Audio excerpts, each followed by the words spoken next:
Are we live? Not yet.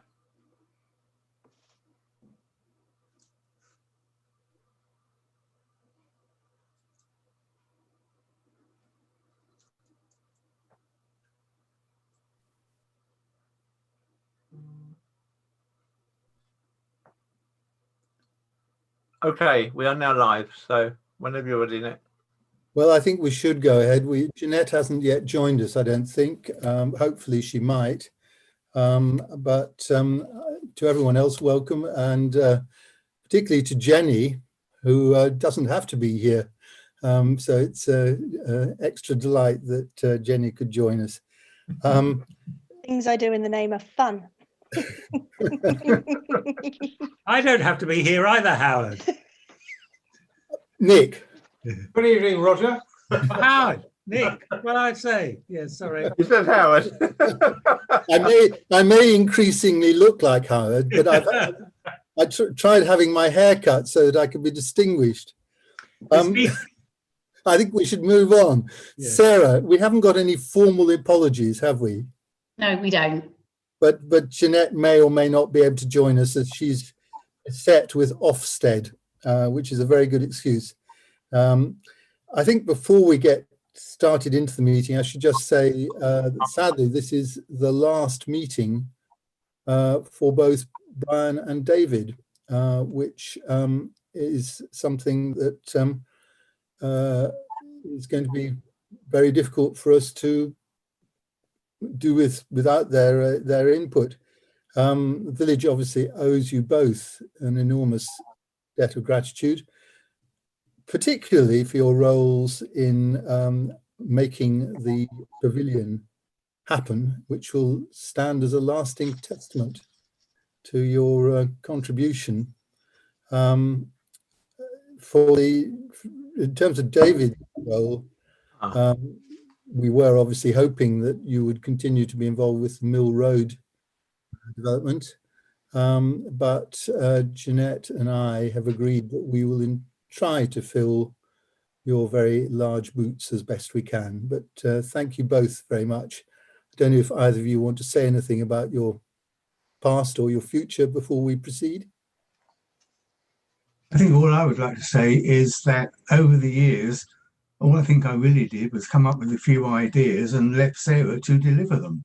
And more latterly, joined by Lizzie. So I guess really it's just glad that I'm leaving and not the two girls. I got to say, comment. Yes, I got to say now, I'm impressed by the body of work that we are going to consider tonight, and I think, quite frankly, it's at higher level than I think I've ever seen in the whole time I've been with the council. So well done, all those, particularly officers, for cracking on with things, particularly in these very difficult times. Well, thank you for that, Brian. I was going to say that it is rather a heavy agenda. Yeah. I think items 5 and 9, 9 for reasons that are not apparent from the papers, are going to be quite substantial, maybe quite substantial discussions. So I suggest we try and rattle through the others as best we can. And in the meantime, I'm glad to be able to welcome Jeanette. So shall we do declarations of interest? And I'll start.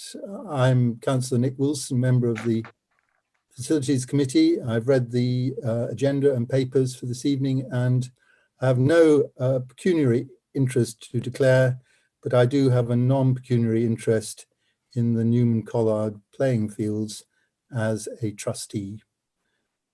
Keith, would you like to go next? Thanks, Nick. Yeah, I am Councillor Keith Budden. I'm a member of Liss Parish Council Facilities Committee. I can confirm that I've read the agenda and all the papers for this evening's meeting, and I have no pecuniary interest to declare in any item tonight. Thank you. Roger? Hello, I'm Roger Hargreaves, Chairman of Liss Parish Council, and attending the meeting of the Facilities Committee in that capacity. I have read the agenda and I have no pecuniary interest to declare in any of the items. Howard? Oh, sorry, Howard, you're on mute. Is the session? Oh, Okay, carry on. you've done it now. Yeah. Okay. I'm Howard Lindsley. I am a member of the Liss Parish Council Facilities Committee. I have read the agenda. I have no pecuniary interest to declare, but I am a trustee of the Newman Collard playing fields. Thank you. Jeanette? You're on mute, Jeanette. Sorry, I was pressing the wrong button. I was pressing the Teams button, which isn't very helpful on Zoom. I'm Jeanette Lowe, member of Liss Parish Council Facilities Committee. I've read through the agenda and I've no pecuniary interest to declare. Thank you. Brian?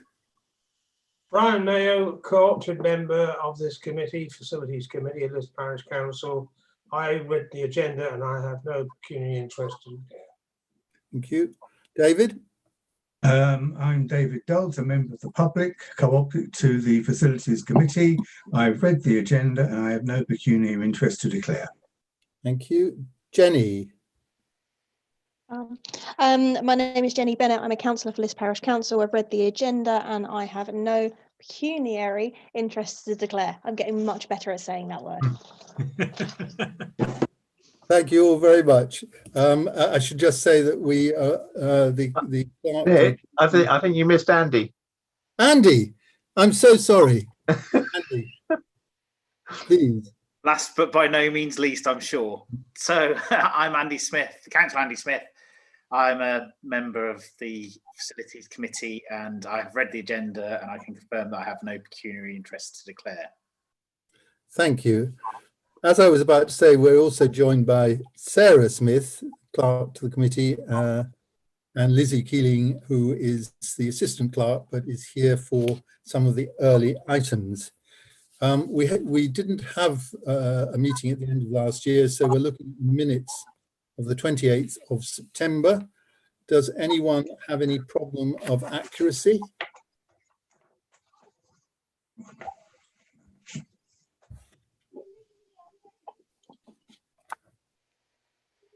Do I need someone to move that we approve the minutes? So shall I move that? Anyone second? Oh, Howard second. Thank you. All, everyone in favour? Yeah. No one is shouting. That's it. Great. I think in terms of matters arising, most are covered in the agenda items. But I thought in terms of 30 F20, perhaps Roger, you could just give an update on where we are on the service level agreement with Newman Collard Playing Field Trust. Right, well, merely to say that we had consciously put this to one side with the agreement of the trust while we sorted out the groundsman's hut and the license on that. Now we've come to the conclusion on that. We are setting up a meeting with the trust, and indeed we got a preliminary meeting of some of us who've been involved in the service level agreement on Thursday to discuss how we might go into discussions with the trust. So what has been a slightly dormant issue for a year is now suddenly becoming live. And of course, we will be reporting back to the Facilities Committee. Okay, anyone want to raise any questions about that? Thank you. So then 33 F20, the West Liss Recreation Ground, as colleagues will know, our funding bid was unsuccessful in the current financial year. However, we have significantly rewritten the bid, firstly to explain that it's now urgent for this project to go ahead, and also to put it in a strategic context where it fits within our overall aims for recreation facilities in the village.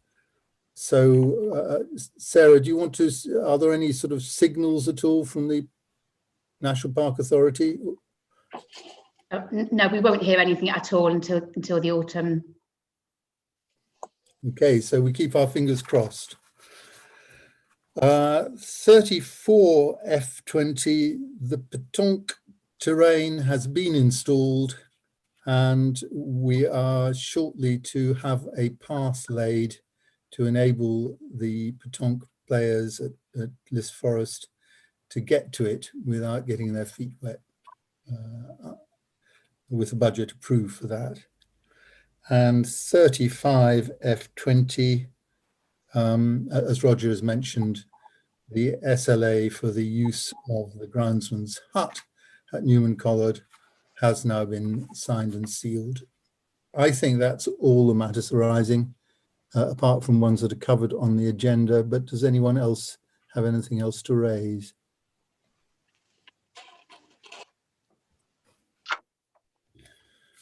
Thank you very much. So, update on Village Hall and Pavilion. Is this going to be you, Sarah, or Lizzie? Sorry, over to Lizzie. Yeah, I was going to say. Lizzie. So, with the government roadmap having been released, we are allowed a few more groups in from the 12th of April. So we're currently allowed support groups that cannot meet, that have to meet in person, and we are allowed childcare groups. So we have one group that's in the village hall renting it out, which is the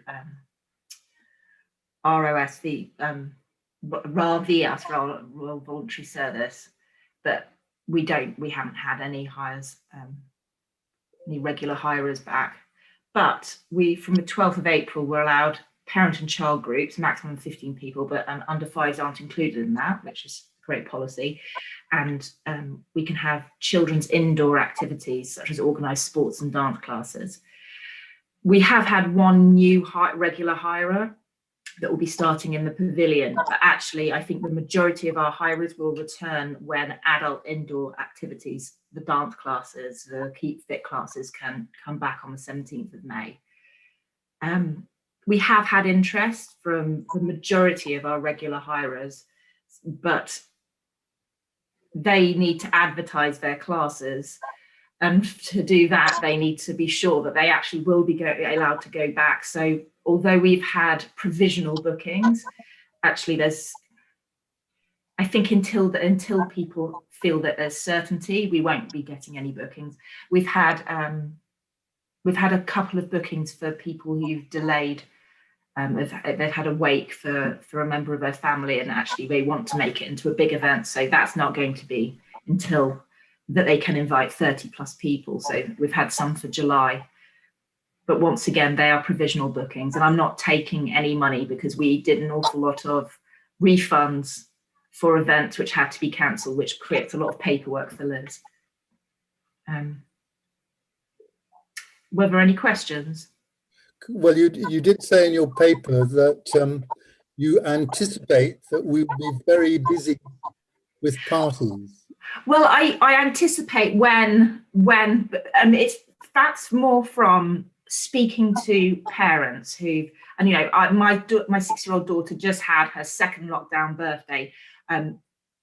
We had to cancel her pavilion party because lockdown happened, and I know for one that I feel the children will deserve it, and I think most parents of Liss are feeling that. So although I haven't had any inquiries or bookings, I can imagine that people, they've been saving money because they haven't had party for a couple of years now, and yeah, they'll be going for it. That it's just a hunch from speaking with other parents as opposed, and being a parent, but I can see us being busy.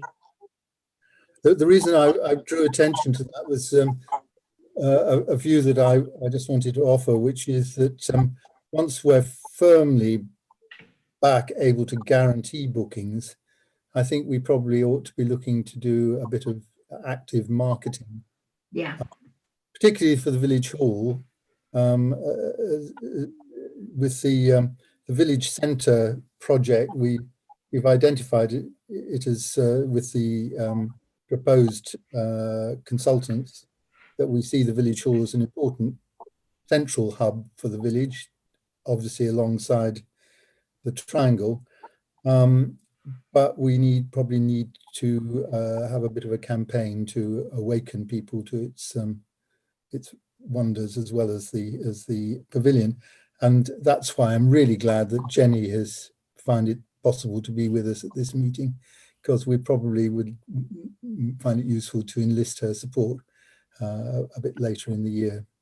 Does anyone want to comment on what Lizzie and I have said? I've just got one question, Nick, really to Lizzie or Sarah. From the 17th of May onwards, could we have council meetings in the village hall? I'm not actually sure about Sarah. Are you aware about what work? Because I think we would potentially be allowed them now, because it could be taken as a work event, but whether or not it's advisable is a different matter. Views do differ. Yeah. Some very much so. So I think it's something we'll need to consider as to how many people and who's happy to attend, whether councillors are happy to be in the hall at 2 meters and so on, and staff. So I think it's something we can probably look at again.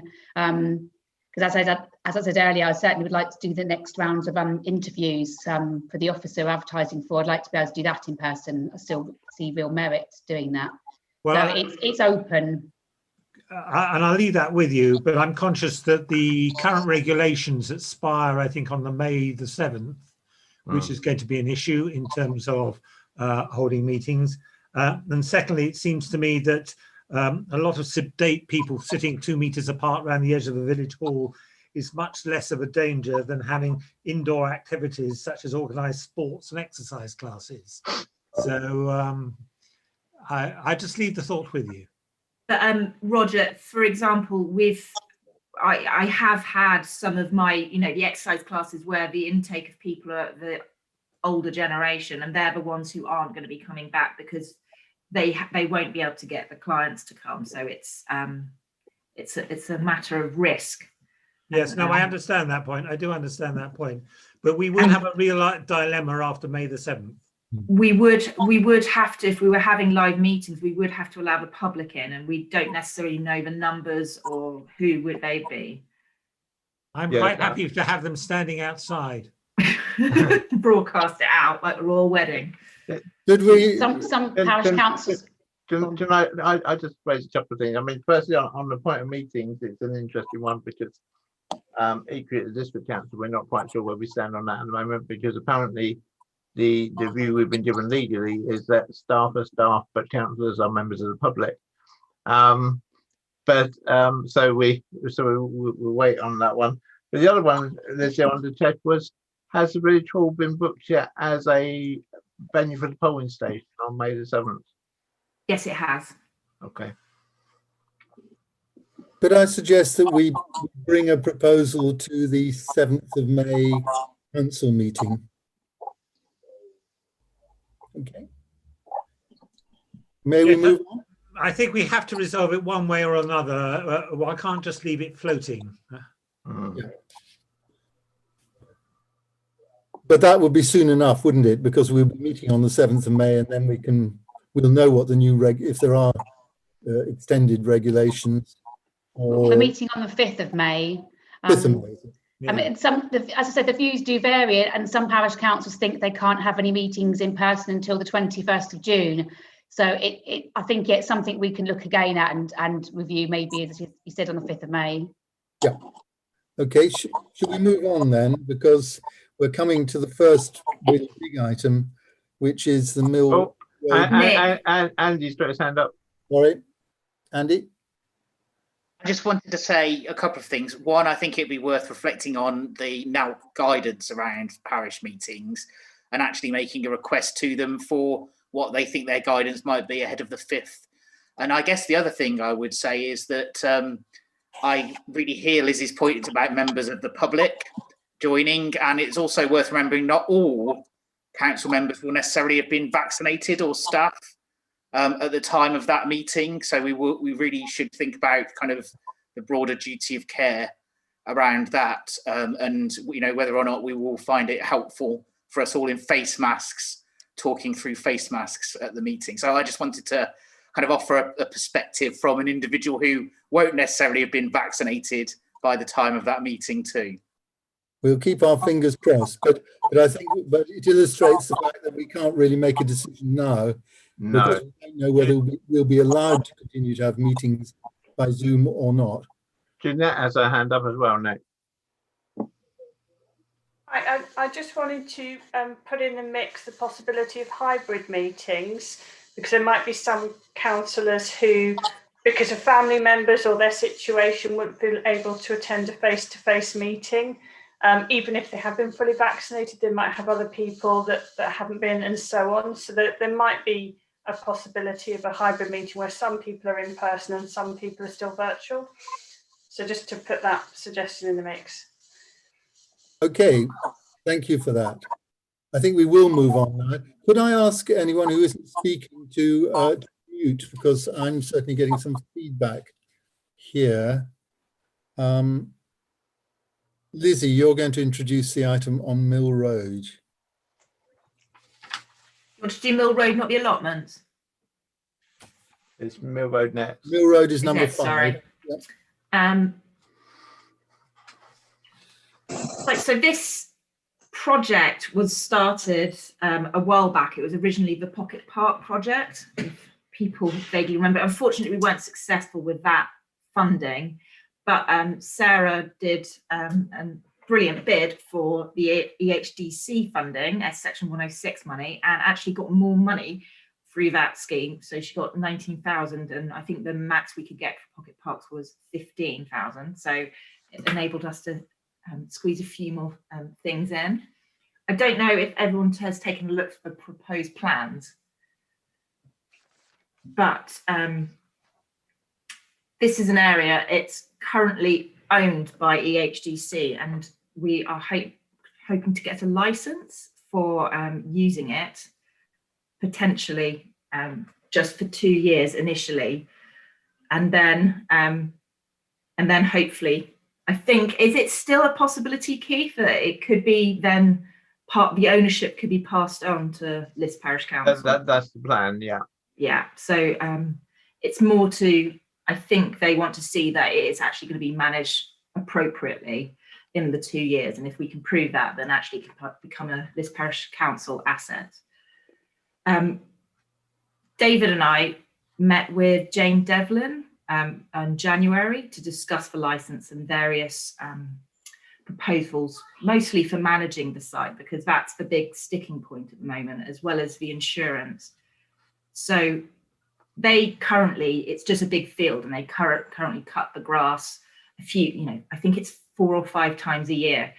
And the moment you start putting paths and benches and planters, it becomes a lot more difficult to manage the site. So it's not just a case of getting a tractor, with a pull along mower in, and you can leave the grass clippings. It becomes much more expensive to manage. So I think the general outcome of that meeting was, well, if you can, if we're able to if there's no change to how it's maintained, then yes, they'll continue doing that. But if there is going to be a change to the schedule and requirements, then it becomes more difficult.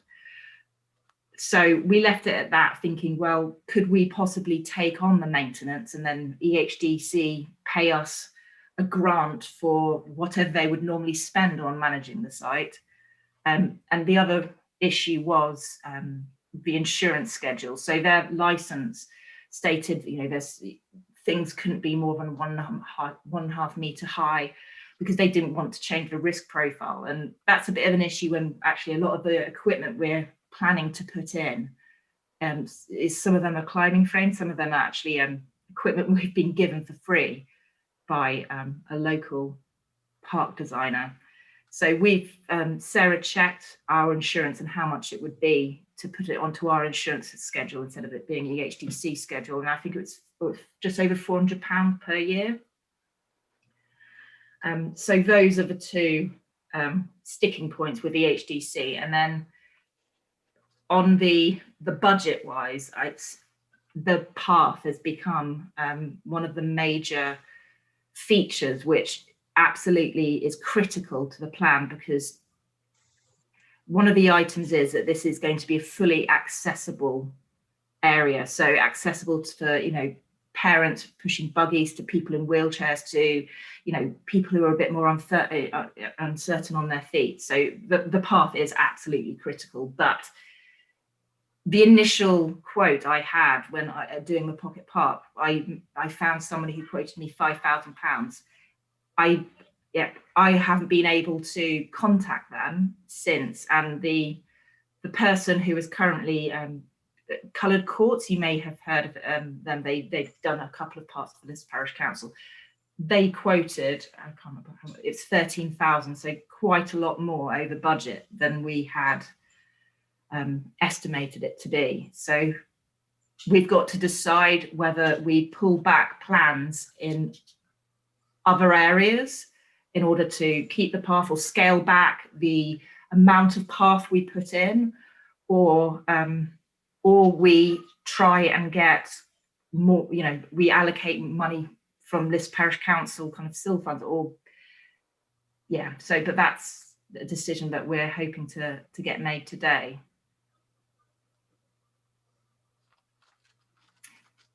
Nick, do you want to pick up? Sorry, I've muted myself so as not to interfere with other people, so to speak. David, would you like to add anything?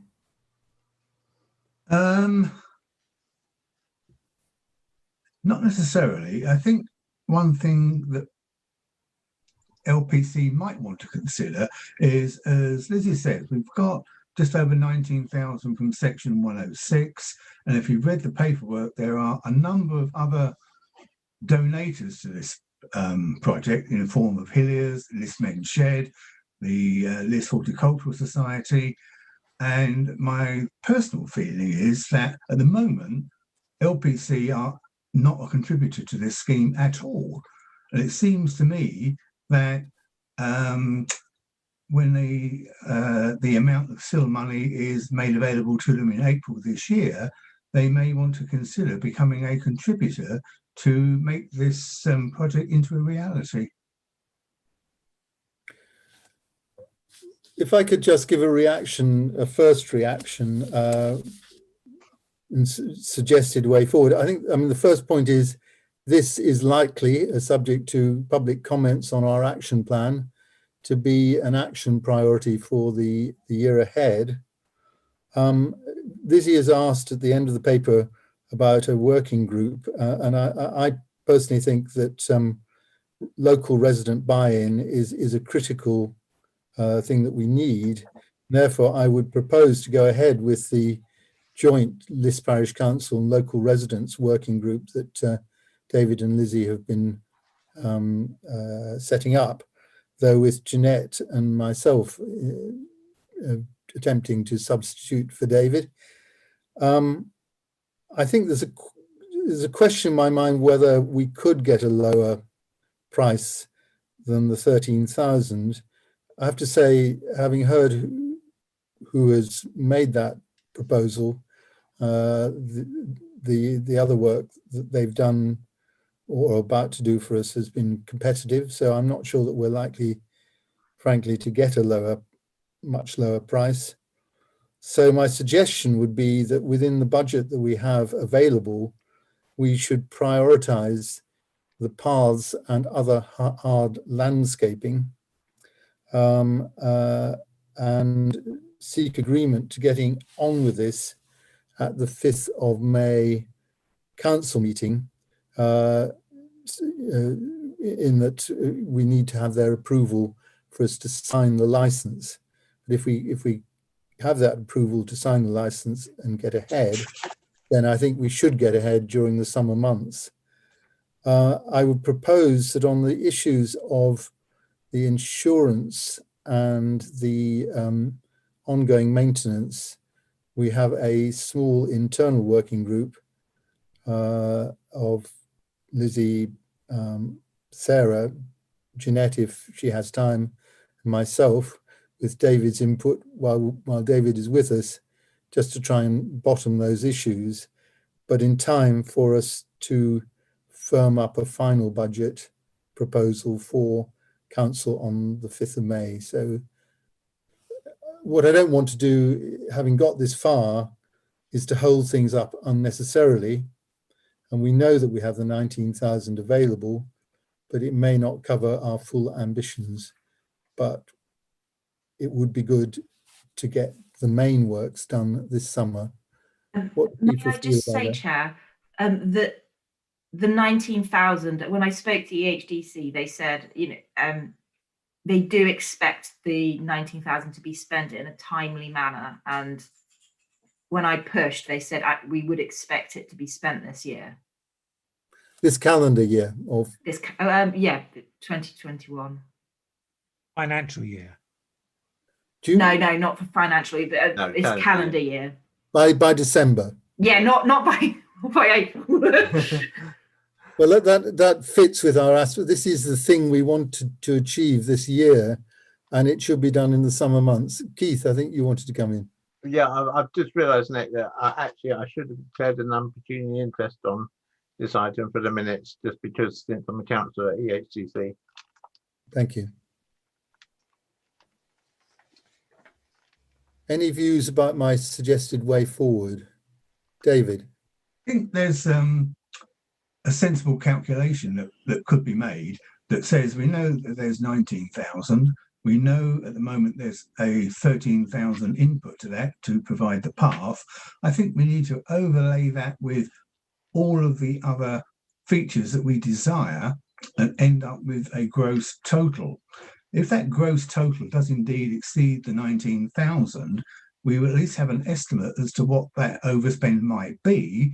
There's then a decision for the council to be made that says, would they fund this deficit through their portion of the SIL, or would they ask the working group to scale back the project? And I think that's where you end up with the practicalities versus the financial aspect to it all, both of which need to be taken into account. What I was aiming for by the 5th of May. Roger? Well, I was really just going to support that. It seems to me we don't actually have a total budget here, and therefore don't know what the shortfall is. We need to do that. It may well be that when we take it to council, we are prepared to actually say, look, can we spend a bit more still money or something of that sort? But we need a figure to work on. Absolutely. I think that's essential. Can I just add I just add an extra thing in, Nick, which is that our council grants for our councillor grants, which is they with my HCC hat on, for 21-22 are going to be the same as they were for this year, but they're also still going to have the same caveat that both myself and Russell have to spend at least £1,000 of each of our grants on environmental things. And I have clarified with the officers that this would count as an environmental thing, and therefore potentially there's I would happily put my £1,000 towards this if that was necessary. So that's a very good offer, Keith. I'm sure that Sarah is recording it very firmly, but going back to David's point, I think we should be making a case if the total funding required to do the full plan is more than the 19,000, we should be putting a case to the council meeting for some SIL investment. Given so just to counter that, the 19,100 that Sarah got for the section 106, that came from from quotes that we got. So that 19,100 would, is easily spent. Plus, obviously, we've now had a quote for a path which is 8,000 more than we originally budgeted for. So it would be the 19,100 plus 8,000 on top. That's how much the overspend would be at the moment. Well, I think we should be confirming that through the small working group, internal working group, and taking that to council if colleagues agree. Any other comments? Howard's got his hand up, and Andy. Howard. Oh, wait a minute, Howard, I've got to unmute you. Okay, I'm confused on some of these things. First of all, am I right in thinking that I think it was £800 was quoted is the cost to EHDC of the mowing of it 4 or 6 times a year. 400 sorry, Lizzie. I don't know what the cost of maintenance that EHD spent. They never told us an amount. Oh, okay, right. Now, the other thing is, it seems to be very important, the 5th of May, council meeting on the 5th of May. I've not got any information on a council meeting on the 5th of May. So Sarah, can somebody explain? Sarah, would you like to explain? You're on mute at the moment. Yes, Howard, it was brought forward at the last council meeting last week because the legislation for Zoom meetings expires on the 7th of May. And so it was decided to bring forward the 17th of May council meeting to before the 7th of May to ensure that it could go ahead via Zoom. Okay, yeah, sorry, I'd forgotten that. Yeah, thank you. And cancelling the April meeting because it's too close to the 5th of May. Yeah. Can I also comment? I think this legal agreement I find is not very easy to understand in comparison to other legal agreements I've seen. It's difficult to put my finger on it. One of the things I would suggest is that when they refer to the council, they should say EHDC. It reads easier when they do that, as there's 2 councils involved. So, and I don't know whether it's just me, but trying to read through and understand it, there's something in there in paragraph 4.3 about the cost plan. I don't know what COS plan is. Can somebody explain that, please? Lizzie, do you want to explain that? Let me get the agreement up. Sorry, it's not on my screen. I think David's got an answer there. David? Yeah. When we met with Jane Devlin, she presented a license that was a generic license. This isn't necessarily specific to LPC. EHDC are embarking on a path of promoting this idea of taking over EHDC land for the benefit of the community. The plot of land that we're looking at in Mill Road far exceeds all of the other plots of land that they had that are in their sites. It's a bit more like smaller plots of land which nobody really wants to take up and own, and they're just trying to come up with a scheme that will, if you like, invigorate people to tend a small piece of land. So what we're looking at is their first stab at a generic document that will cover all and sundry. It's not necessarily specific to LPC, and it was made very clear if LPC had any changes or alterations, they would be welcome. So that's up to LPC to understand whether this wording is specific enough for them or whether they would like to make some changes. And that decision is yet to be made. Okay, thank you, David. Well, I've suggested one change which would make it a little bit more readable, but I still don't know what the cost plan is. So if that's not going to be explained, that will be missed out. That's a community open space.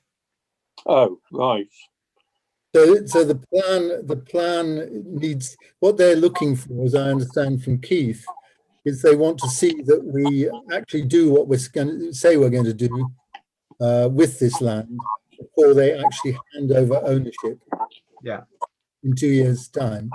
Yeah. Okay. Is that helpful? Yes. I'm a bit happy now. As I say, I hope that whatever final agreement we come up with will be a bit easier to understand.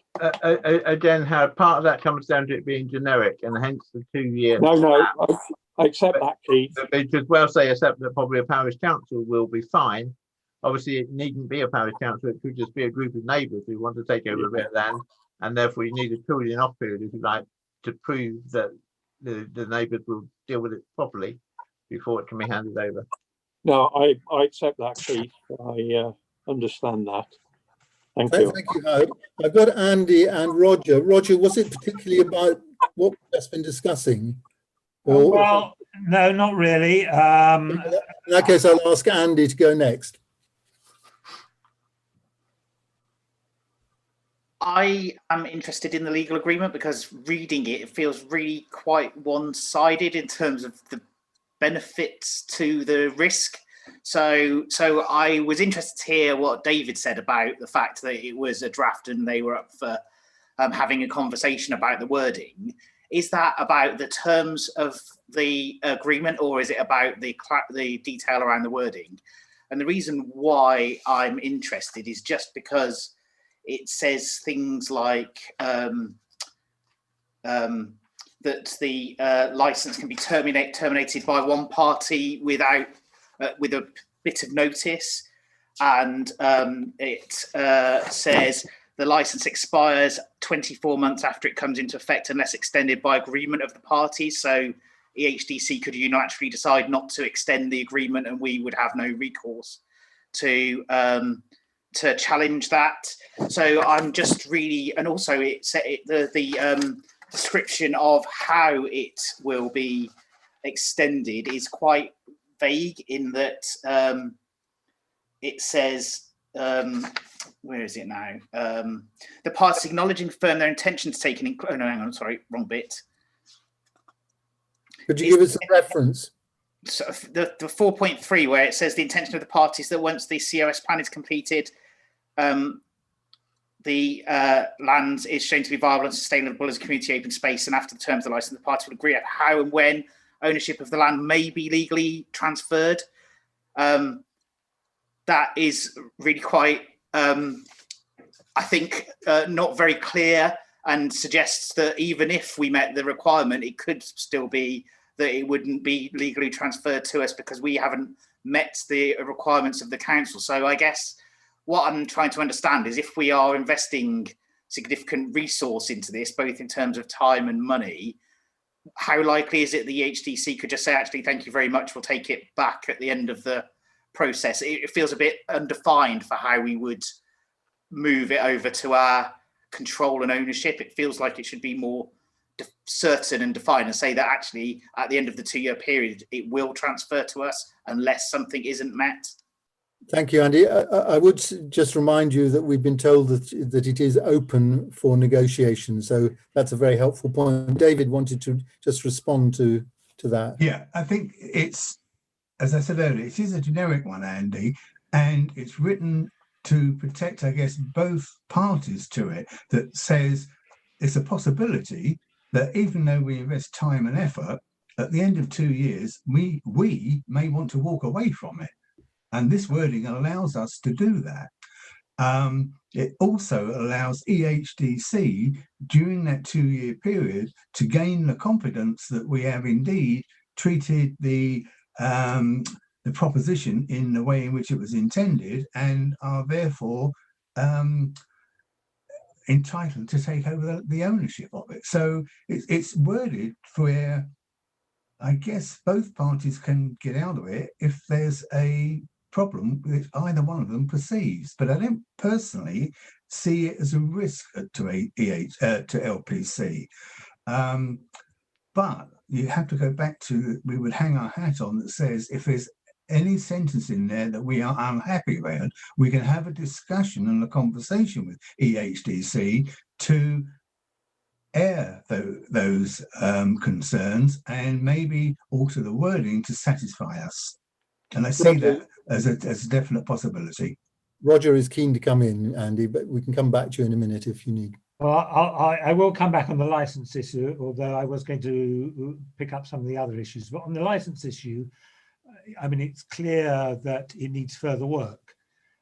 In the decisions to be made on the paper in front of us, number 3 is who is responsible for seeking terms for the Mill Road Community Gardens license with EHDC.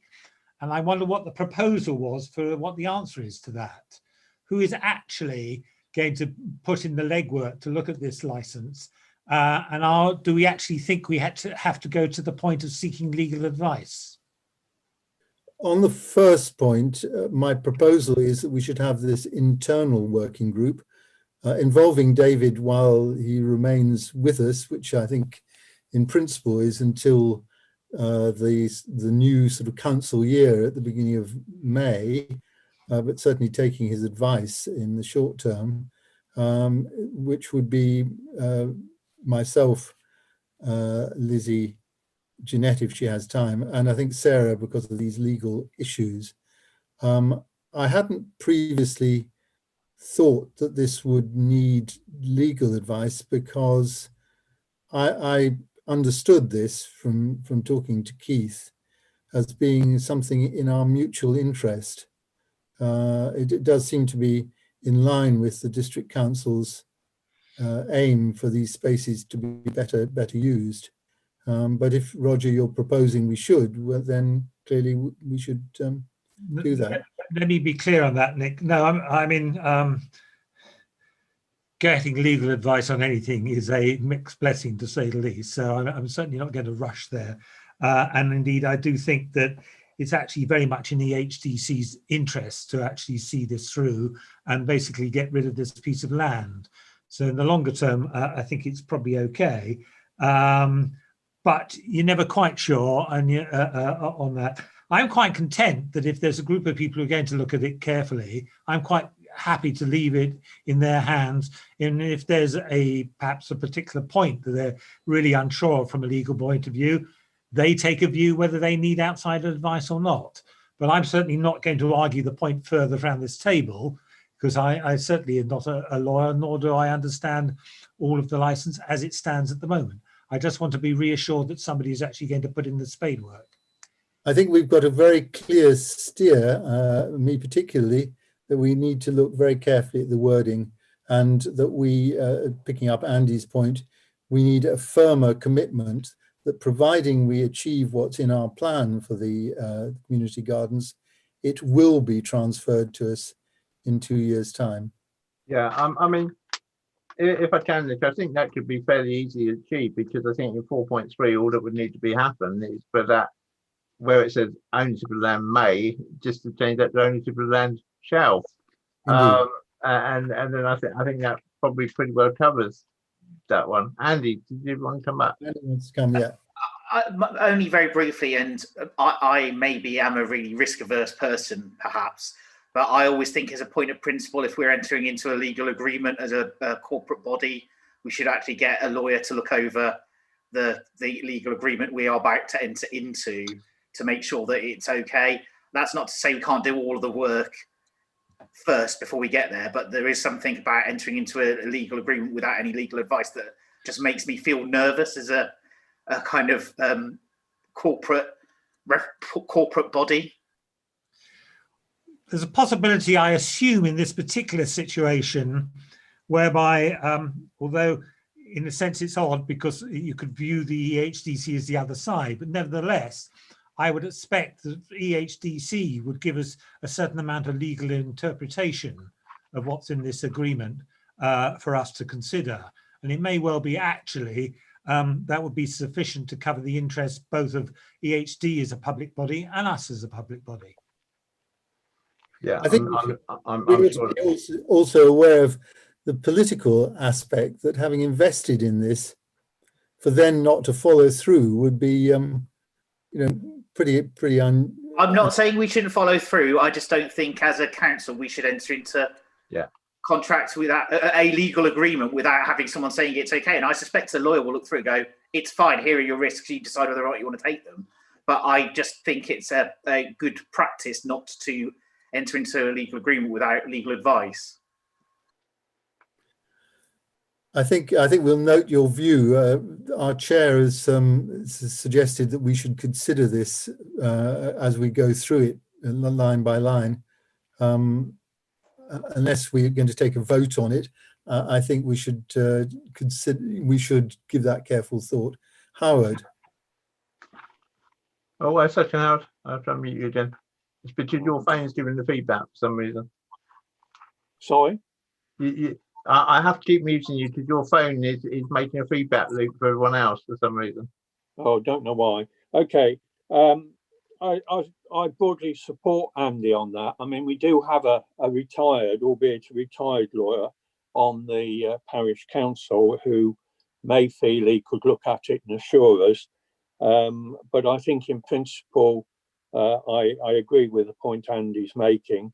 The other thing where it talks in the bit that Lizzie has written about this money that they will save, they'll pass on to us. Now, I assume, because it's not clear, that that is just for the 2 years, or is it in perpetuity? Howard, the money I talked about was I said that could be up for negotiation with the HDC. They haven't offered it. No, okay, I agree there.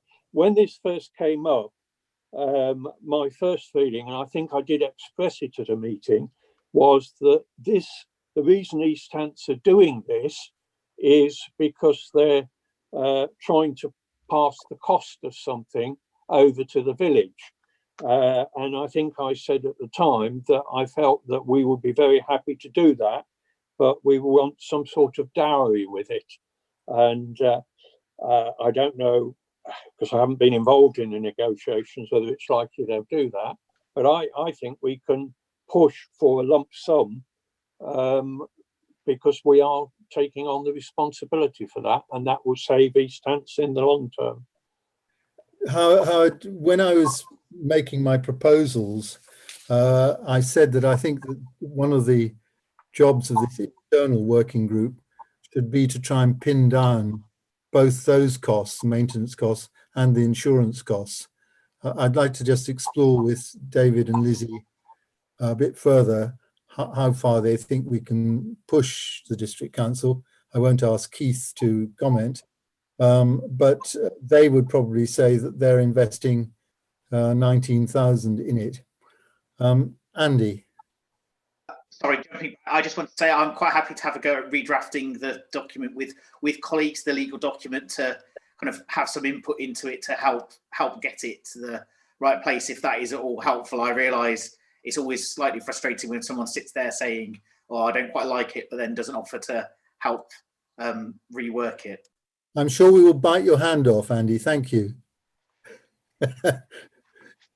Roger, you're muted at the moment. You're muted. Roger, you're muted. Hello then. Hello. A different point. Let's move on slightly. But you did touch upon it, which was the insurance point, which is number one on your decision list on this paper. Just to say, I am very firmly of the view that we should take over the insurance for two reasons. One is the particular reason set out in the paper, that at the moment the insurance from EHDC appears restrictive on things that we may actually want to change. But secondly, I have to say, as a matter of principle, I hate the thought of us operating anything anywhere on our land relying on somebody else's insurance. That seems to me in the long term is always a recipe for problems to come up. And I personally quite strongly feel that we should take on the insurance of this site. If we can do some negotiation with EHDC in relation to the cost of that, fine, let's have a go at that. But at the end of the day, I do strongly feel we ought to take over responsibility for insurance. Thank you, Roger. That was something that I discussed with Sarah previously. This insurance would be for the actual operation of the community garden once in place. I think I recall, Sarah, you saying that the actual creation of the community garden, including liability for the volunteers, would be covered by our existing insurance. Was that right? Yeah, you're right in that the insurance would be to maintain it as an asset when it's finished. This isn't about the creation. If we benefit from volunteers, then they could be covered under our existing policy. And so I would say, Roger, that I would absolutely support your view that once it does come into operation, we should take on the insurance. Whether we can negotiate a sort of donation, as Howard is suggesting, is something we'll see what we can do in negotiation. Nick, Sorry, Rod, do you want to come back, Roger, and then David's going to say something? I'll come back after David. David. okay, for me, it's an £800 decision. After the 2 years, we have to take it on. That's not debatable. So the question is, should we take an £800 decision and pay for 2 years insurance from day one? And as Roger says, that frees us from any restrictions and gives us unfettered access to the land. So that's the size of that decision. And I think it does link into what Howard calls a dowry from EHDC. We need to ascertain our cost that we may be making for EHDC for their saving. They will presumably make a saving on their insurance, and we will take on a cost. If we take on the grass cutting and the maintenance, we will be taking on the cost and they will be taking on the saving. And we need to do an evaluation of these two and go back to EHDC and say, we believe you owe us a dowry of X because of the numbers we should be able to put in front of them. Indeed. Again, it's just a mathematical calculation to me. And that indeed was what I was proposing this internal group would work on. Yeah. And go back to them with. Roger. Well, really continuing on the same point, because I was going to move on to point 2 about the maintenance point. That's a more complex issue, but in general terms, I've no doubt in the longer term, we would want to be doing our own maintenance anyway. And after 2 years, we should be doing that anyway. But actually, I rather think we ought to be doing it right from the beginning. But one needs to look at the cost profile of that in the way that David was outlining there, I think, before one makes a final decision. But certainly that's the direction I think we ought to be going. What I had in mind was that we would find out from them what they will be saving, and whatever it does actually cost us during the creation of the garden, we should seek their agreement to donate what they're saving during the 2 year period, given that they're not handing over ownership. That's true. Nick, I think we do need to acknowledge that there will be a difference in the maintenance costs with our plan. At the moment, we're looking at an open piece of land. Someone turns up with a tractor and a gang mower, 5 minutes and they're gone. And they only do it 4 or 5 times a year. With our plan, that isn't going to work at all. It needs a much more specific maintenance plan. So it will cost us more than it will cost EHDC, and I would suggest their saving is minimalistic. Indeed, I think we're probably very much in agreement there. That is why I'm proposing that the internal working group brings a proposal to the council meeting on the 5th of May with the costings, so that council as a whole can decide whether to move forward, bearing in mind there will be ongoing maintenance and insurance costs. I think we ought to draw this to a close because we do have a major item on the village hall which isn't apparent from the papers, and which will require us, I think, to go into an exempt item at the end. And I'm conscious we're an hour into the meeting. So may I take it that, subject to all the points made, including Andy's offer to be a quasi-legal advisor, but possibly needing to go a bit further than that, we remit this to an internal working group and continue to work up the arrangements for the wider working group involving local residents, which will include, as I understand it, Katie O'Malley, who is a former colleague of ours. Good. Is everybody happy with that? Yeah, Nick, can I just raise one? It's a very humorous point, or I find it humorous anyway. In Schedule 2, paragraph D, there's a rather unfortunate typo, or fortunate, depending on your point of view, where it says at the end of that paragraph, poisonous or barbed pants are prohibited. Thank you, Keith. On that note, we will move on to the much simpler but equally virtuous issue of Lizzie's proposals for making some more allotments available, given that we now have a significant waiting list. Lizzie, would you like to briefly introduce that? So we've, over lockdown, we've had a really successful period in which allotments have just been flying out.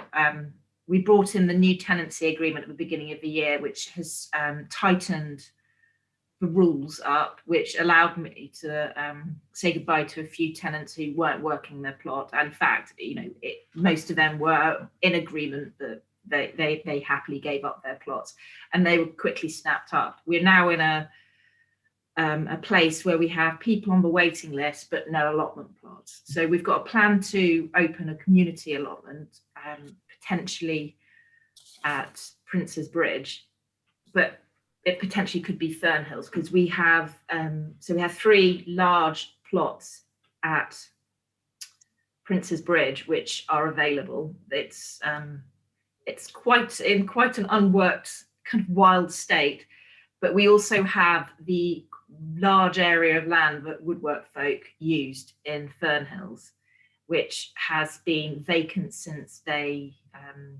shut up shop. Basically, that's when I started working for the parish council. So I showed Nick around the other day, and I think he could see the potential, as I did, that these could be, you know, this large area of land could be turned into allotment plots.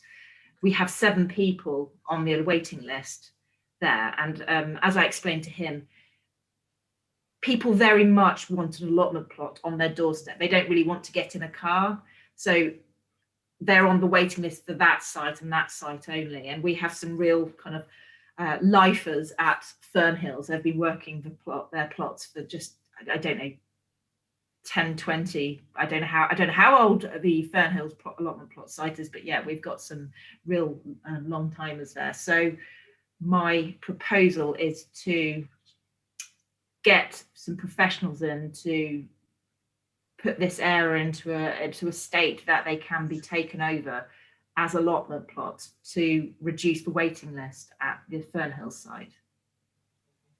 So if I could just add to that, Lizzie has assured me that as a viticulturalist, which she is, the sandy soil can be turned into productive plots, and indeed have been in the past.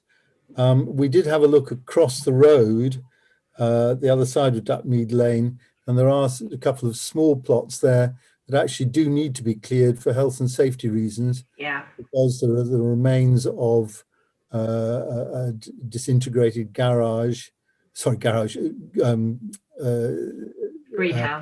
greenhouse, and some other bits and pieces that look somewhat dangerous. So what I would propose, rather than us decide whether to spend £250 to £375, which is not within our remit to do, is to seek your support for Lizzie to talk to the 7 on the waiting list, see what they'd be interested in. I think the question for the committee is whether in principle we would want to contribute towards their being able to work these plots by asking the lengthsman to do some initial clearance of the bracken and other vegetation. If you're being hard-hearted, we'd say if they're that keen, they could do the clearance themselves. Any views that people want to express? Andy? I was just going to say, I think it's a really good idea to clear the plots if there's demand there, then a little bit of investment to provide extra space for those that want to grow fruit and veg in our allotments is good, because actually if we clear them, then they should become usable and then they will stay clear. So I would strongly support exploring this and potentially taking it forward. Howard? You're mute at the moment. Oh, just a second, that's me. Apologies. Yeah, Go ahead, Yeah, Howard. okay. Yeah, it's not clear to me, if we spend this 250 to 375, would that leave those allotments in a ready to use, or is it a situation where we've had in the past where we actually give somebody their first year free because we recognise there's a lot of clearing work got to be done? You know, are we proposing to get them so that they really are ready to be used as allotments, or just get them nearer to that point?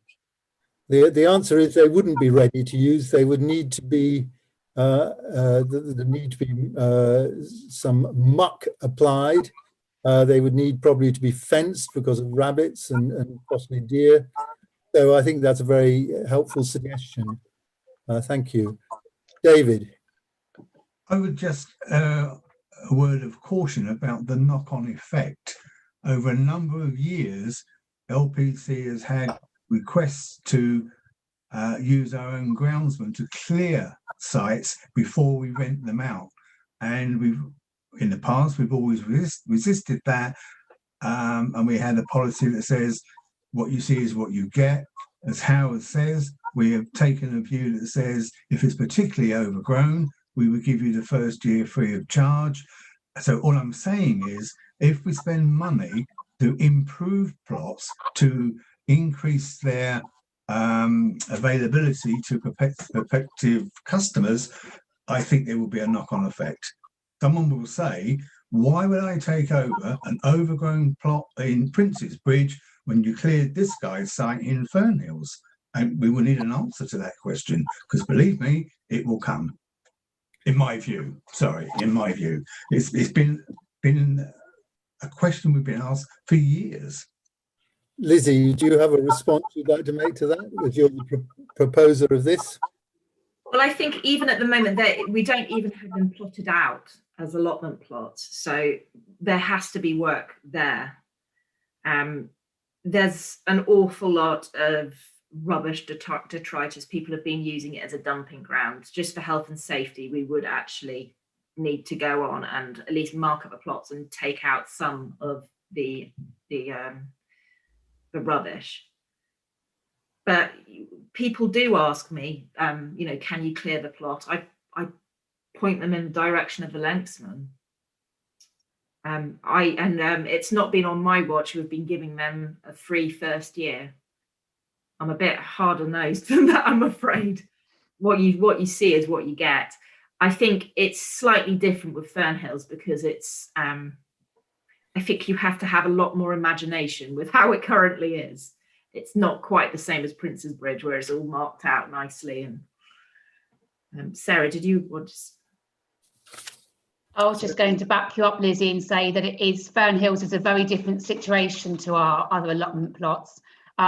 It's not really an allotment plot anymore. That particular area is no longer allotment territory. It has to be brought back into a reasonable situation for it to be left as allotments, because it's a very different situation to other sort of overgrown plots elsewhere. It's just a piece of very overgrown land, you say, not marked out or anything. I'm reluctant to let this item continue for too long because we've got a really big item later on. Would people be prepared to accept Lizzie and Sarah's view that on this particular case, without committing to it being incident, that we do some basic clearance, and it would be basic clearance, providing we have commit from particular individuals that they would take over the plot and cultivate it, having made that investment. And that would be instead of Howard's suggestion of the first year being free, i.e. we would be investing more than we would have been under Howard's suggestion, a bit more. Could I have people's agreement to that so we can move on? Keith? Yeah. No, I was agreeing with you, Nick. You're agreeing? Yeah. Jeanette's got her hand up that she's agreeing as well. So, Jeanette, your thumbs up? Yeah. May I take it that we're...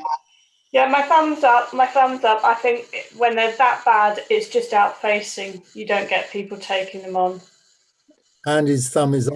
Anyone? And Howard was thumbs up as well. Yeah. Okay, I think we've probably got a majority for this non-precedent setting bit of support to the community, which in the time after COVID, I'd be very welcome. Test will be whether they are committed to actually getting it into cultivated state. I have to say, my walk around with Lizzie, I've been impressed by the effect of her rather stern regime recently, and how plots have come back to life. So thank you all for that. Let's go on to the Mosaic Restoration. I think Lizzie may be leaving us now. I'm not sure. Yeah, I'm going to leave you. Have a good night, everyone. Take Sarah, care. Sarah, Mosaic, please.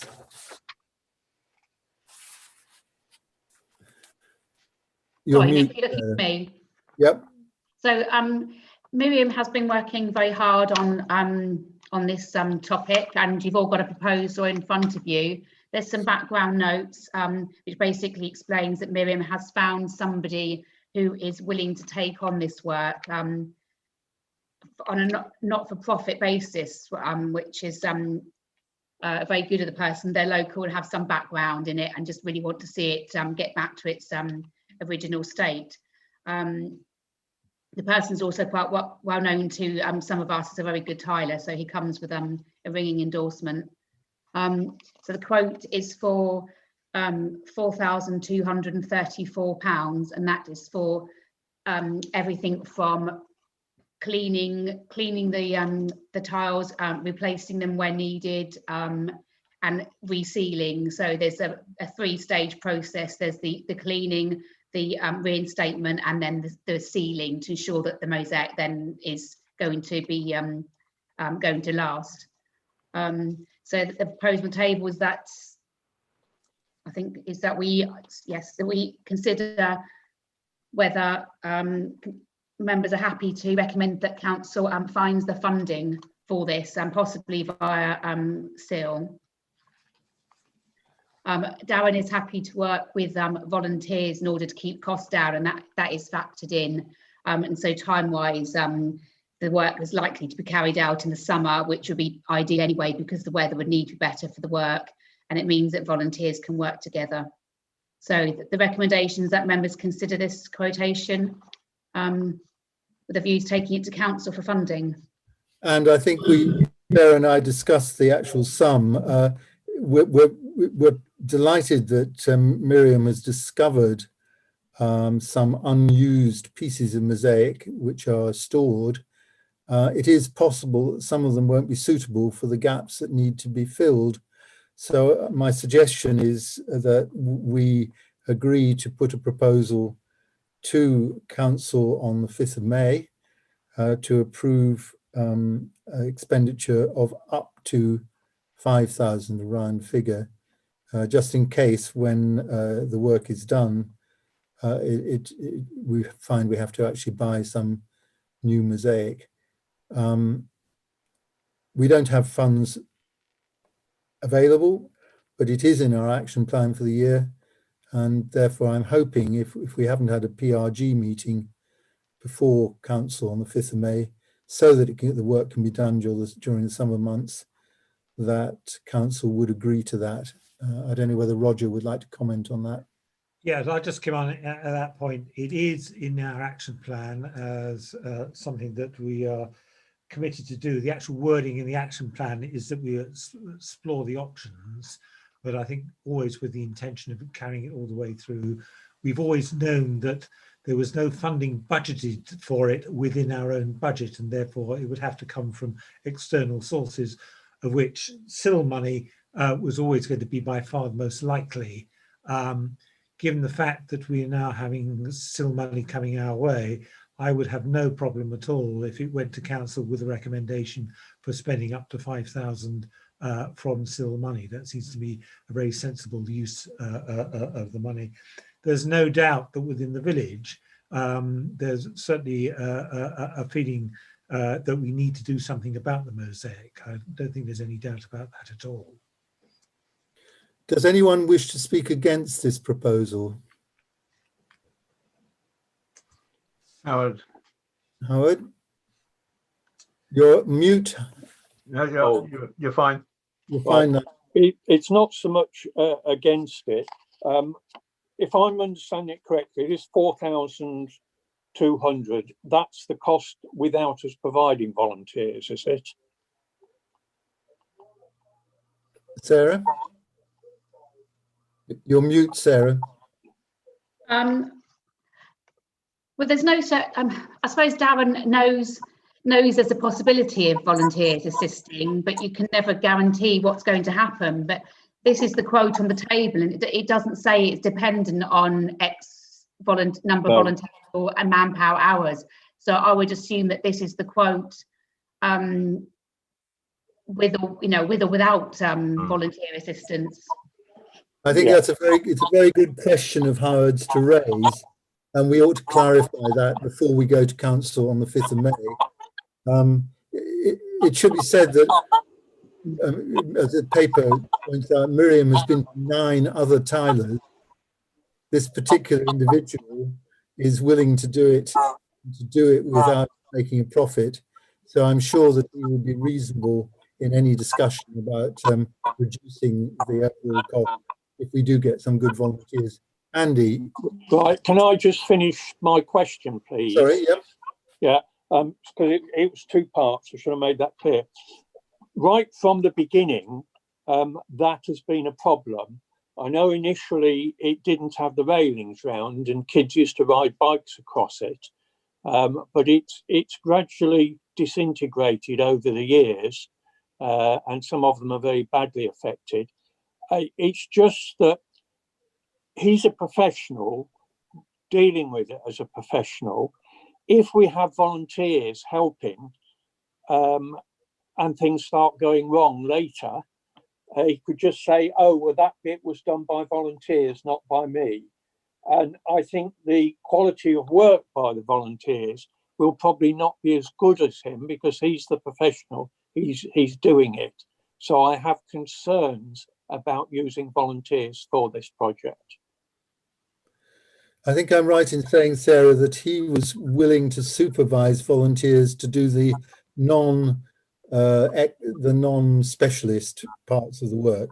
Yes, that's it. He would be supervising, and the area in which the volunteers can help is sticking down the actual pieces. So I'm sure that he will oversee the work fully, and the volunteers can't help in certain parts like the ceiling or the cleaning because that is more specialist. But I think he's confident the volunteers can assist with the placing of the tiles. That is the critical thing as far as I'm concerned, because they're the things, because it's on a horizontal plane rather than a vertical plane, which I think is part of the problem. It's the sticking down of the bits which are likely to come unstuck at some future time. And that does concern me, that we'd be putting non-professionals doing it. Should I take that point back to Darren? Counter argument is that it would involve the community. I think we should note Howard's concerns and talk further to Darren about this.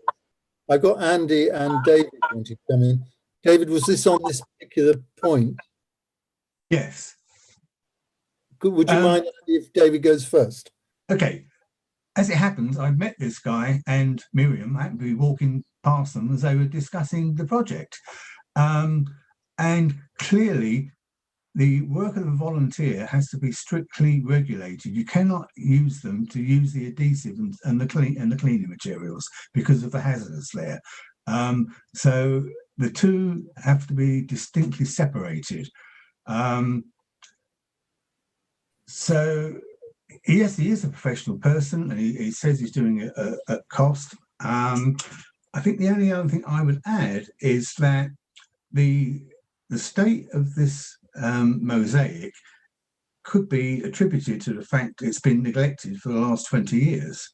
And I think if LPC are going to spend $4,250 on repairing it, we should have a regular maintenance program to preserve it, because we don't want to be spending 4,500 every whatever it is. And I just personally feel it's in this state because of lack of maintenance, and that probably means continual sealing over the years, because the sealing wears off, and I think that's what's caused the problem.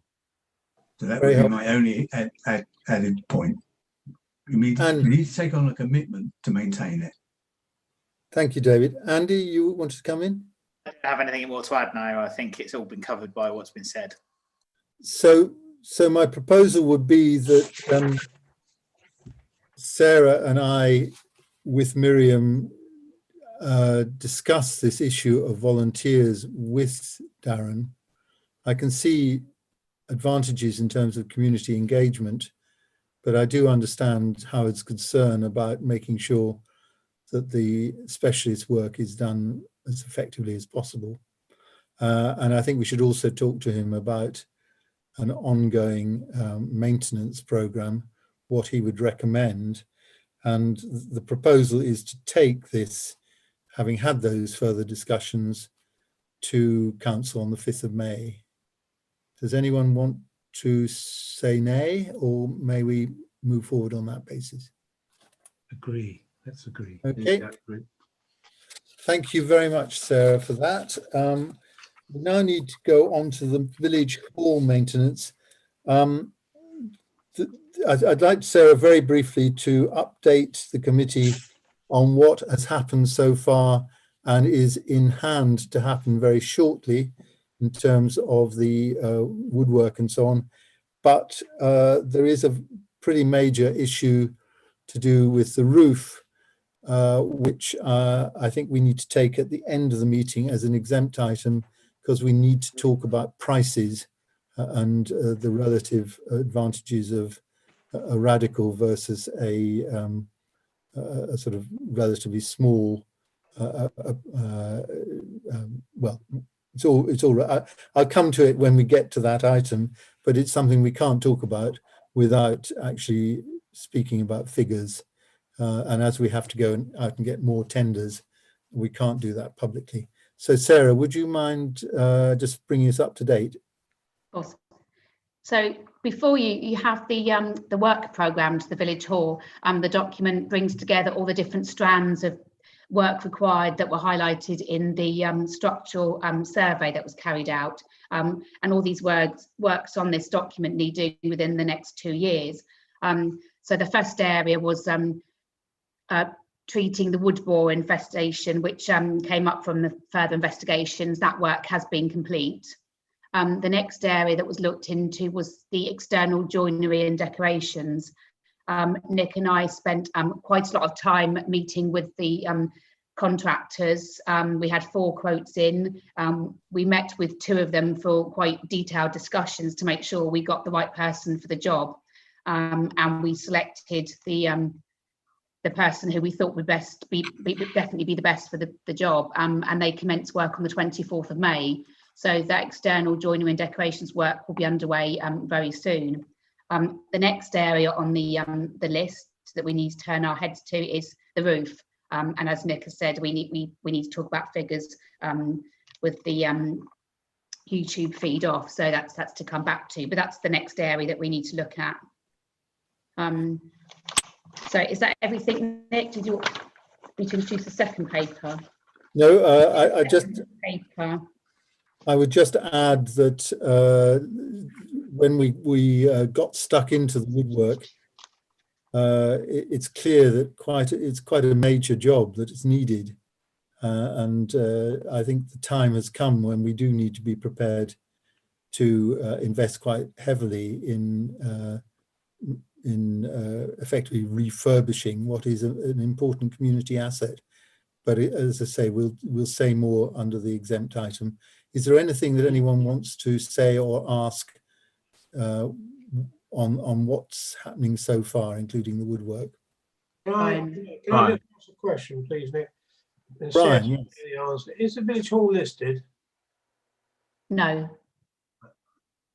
No, I guess the issue though, Brian, is it's not listed, but it is in the village conservation area. So that probably restrict some of what we can and can't do, I guess. Yeah, yeah. Yeah. Would it be worth The windows will be restored. They're not being taken out and No. UPVC being put in. What we're doing is in line with what you'd expect to do. Yeah. It's restoring it as it was before. That there's nothing that would concern you. And on the plus side, we have the funds already committed in the 2021 budget. But using relevant modern materials? Well, In terms of paint, it's woodwork, hardwood. the woodwork, there are significant areas where the rot has actually created holes. I personally have been along and stuck sticky tape over those holes to keep it as dry as possible until the contractor felt it would be right to actually do the work, which is after the frosts have finished. But one suggestion was we might replace the cast iron drain pipes with plastic. We rejected that because of the fact it's in the conservation area. So we do need to be sensitive, not least as community leaders. Thank you. You answered my concern, Nick. Thank you. May we then leave this item until the end of the meeting? Mm-hmm. Thank you. If we could move on then to pavilion maintenance, Sarah, please.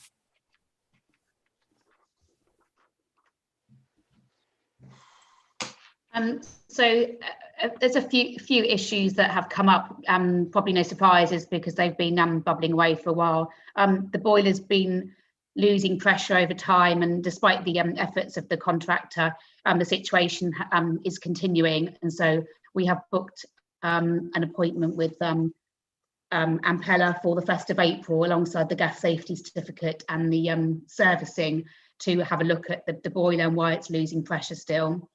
There's a small amount of damage to the zinc sill, which we've covered up. It's not high priority. I think it's something we'll come back to in due course because it seemed quite expensive to get it changed, and we're struggling to find an appropriate person to do that.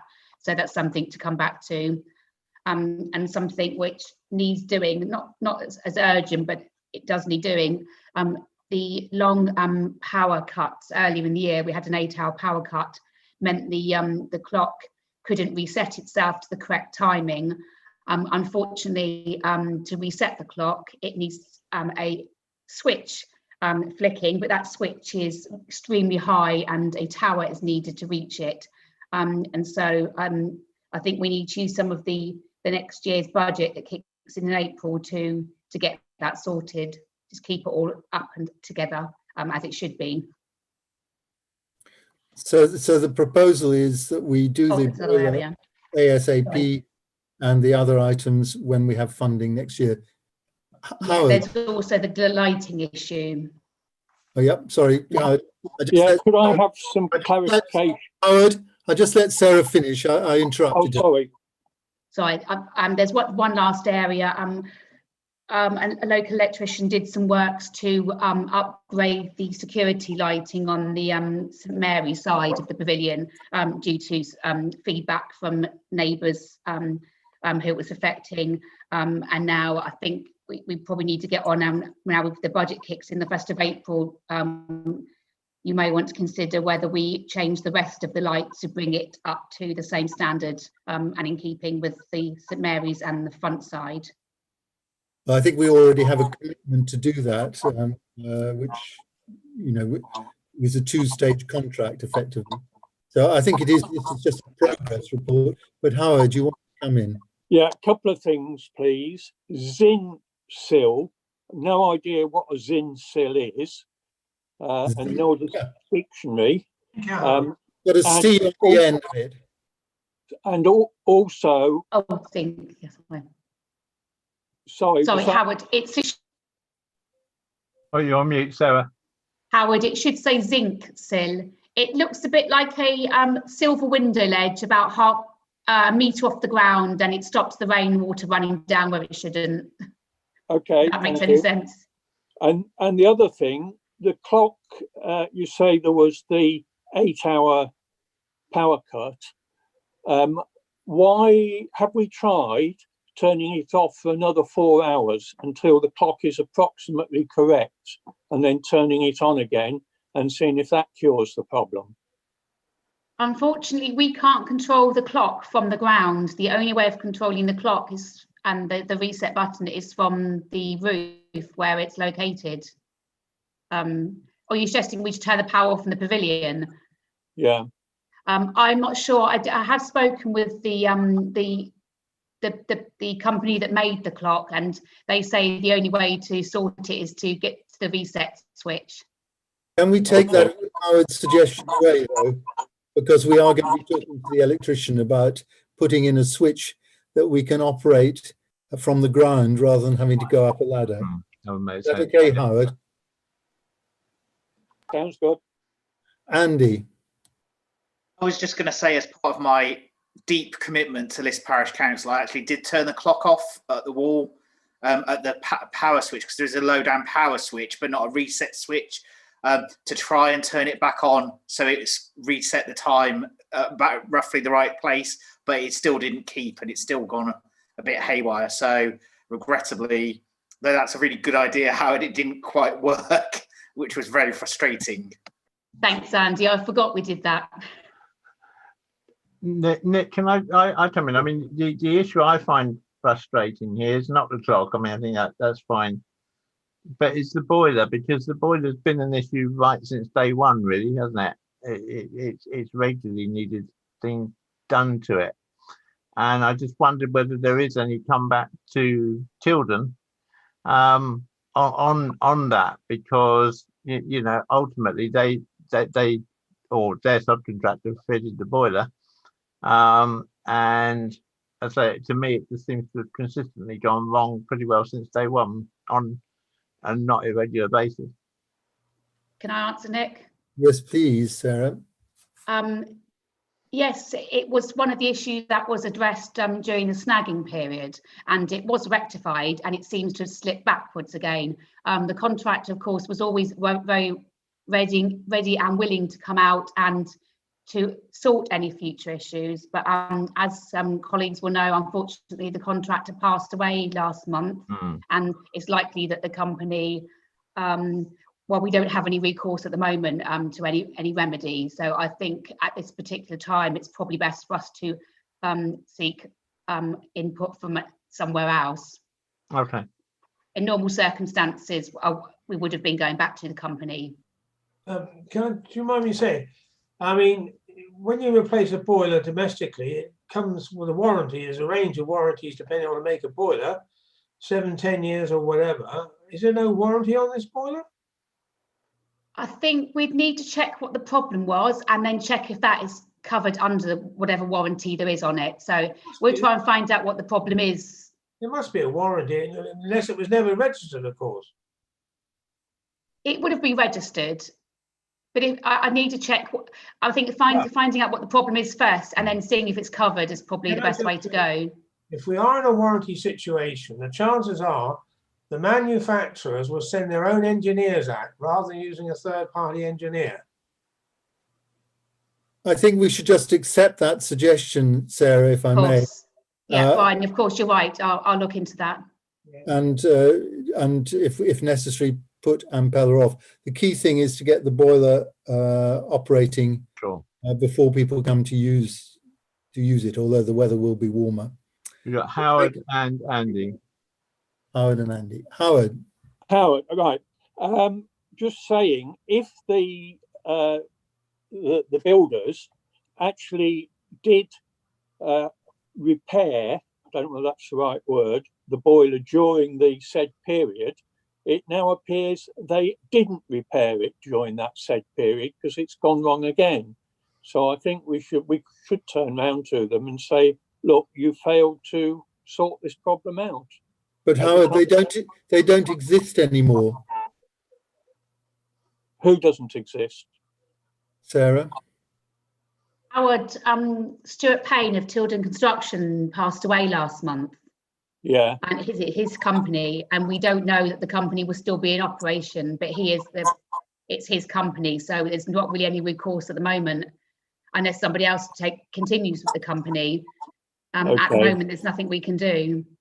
What I've suggested to Sarah earlier today is that we sensitively attempt to find out if there is any successor, but I think we may have to be prepared. I think Brian's suggestion is a very helpful one.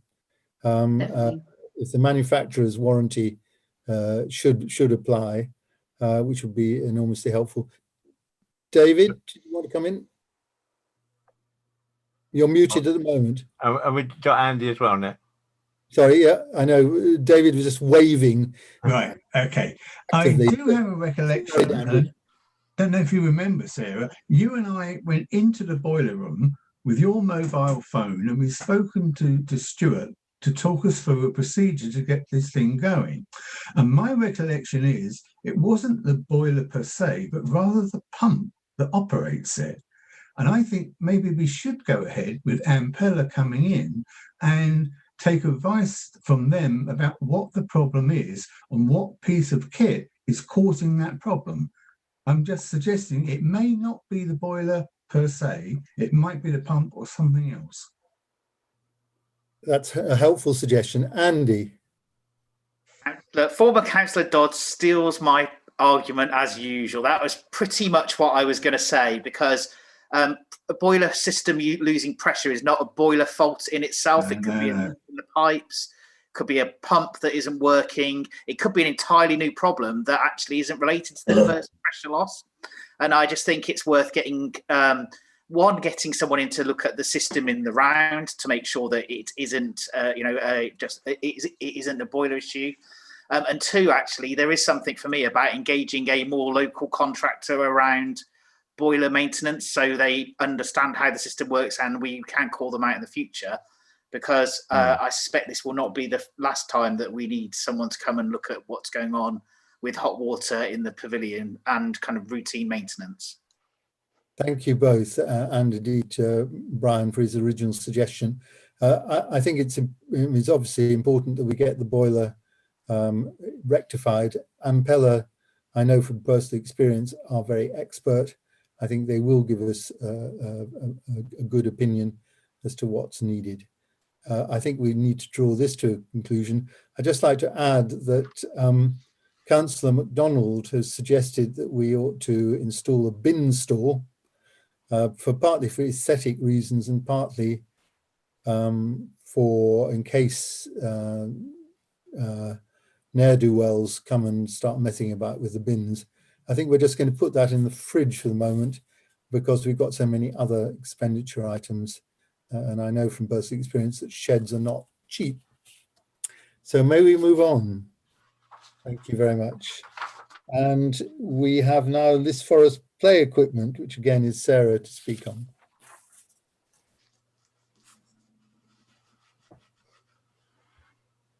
So members will be familiar with the proposal last August to consider a two-phase programme of works to maintain Liss Forest recreation ground, the play equipment specifically. These weren't urgent or anything that was a health and safety issue. These were the proposal about general maintenance to keep the playground going in the long term, because it's not a site that will be replaced. We're looking at West Liss and we've looked at the other sites. So it's about keeping Liss Forest fit for purpose in the long term.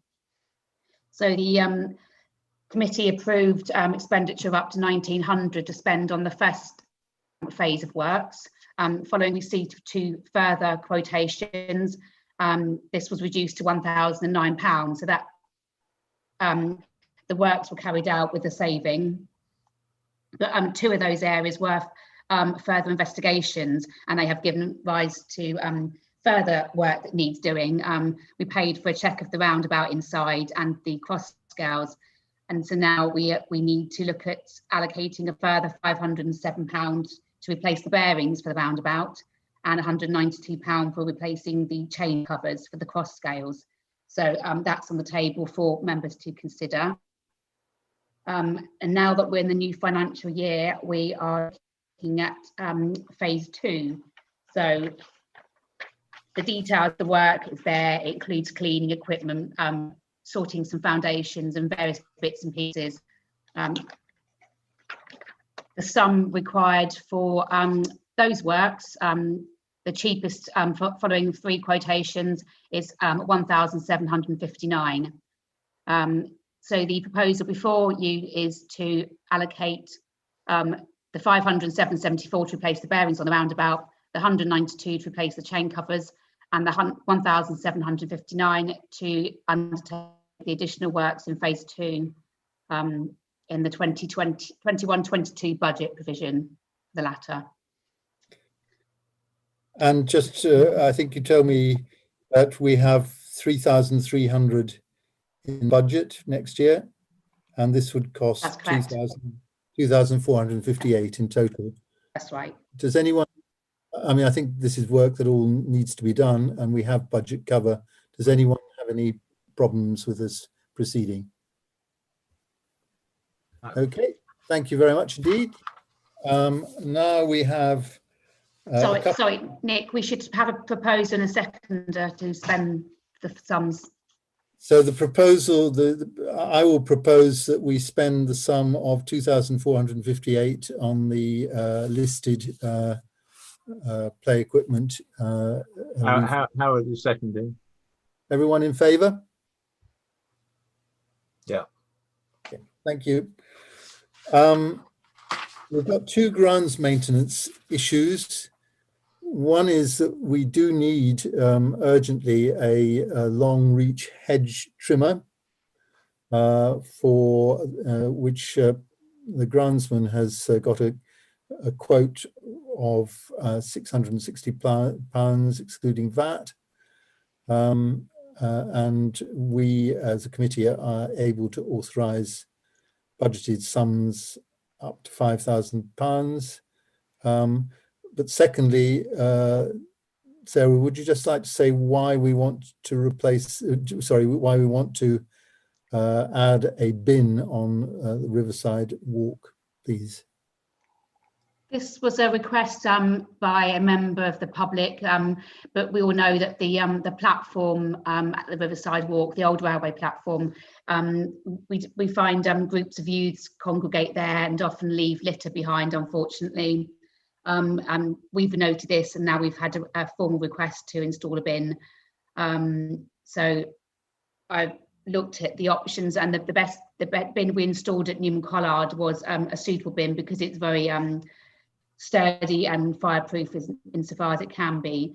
So the proposal is to install a bin in front of the platform, and hopefully those sitting on the platform will make use of it.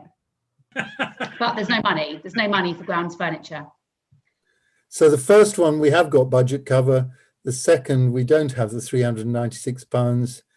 So it would probably need to come reserves. So it would need to go to May Council for reserves. Finance agreed not to put any funds in the grounds furniture budget for 21-22 in order to keep the preset down. And the suggestion was that we go to reserves should it be needed. And this is this not something that our chair and chair of finance could approve if the committee recommends it? Only if the budget was available to the committee. Unfortunately, there's no budget available, and to get your hands on reserves, it needs to be a council decision. So the proposal is that if the committee agrees, that we recommend to council that we spend £396 on a fireproof tough bin. Does anyone want to speak against this at this late stage in the evening? I think it's a forlorn effort, but we ought to try. Shows willing. Note there was a bin not 3 metres away from the current site, but there you go. No, it's further than that. And the idea is to put this bin directly in front of the platform because the litter picker has noted that whoever uses the platform tends to throw things into the bushes opposite. So the hope is that they may aim for the bin instead. It may provide an incentive to put the rubbish in the bin. So it's a sort of basketball analogy. Yes. Yeah. So we will put, unless anyone objects, we will put this proposal to council for expenditure from reserves. Yep. Yeah. Okay. We then have one other item on the list, which is ongoing actions. There is a list of those actions. Given the time of the evening, I don't propose to encourage people to raise issues about this unless they feel it's something that the committee itself needs to discuss. If not, perhaps they'd raise the issues by email. Does anyone feel there's anything here that the committee needs to discuss? No. I'm going to move on then. Any other business from anyone? Nope. Could I therefore move that we move into exempt item state, because we need to discuss some actual quotations for the village hall roof. I'll second that. Thank you. Everyone in favour? Yep. Thank you. Keith, would you mind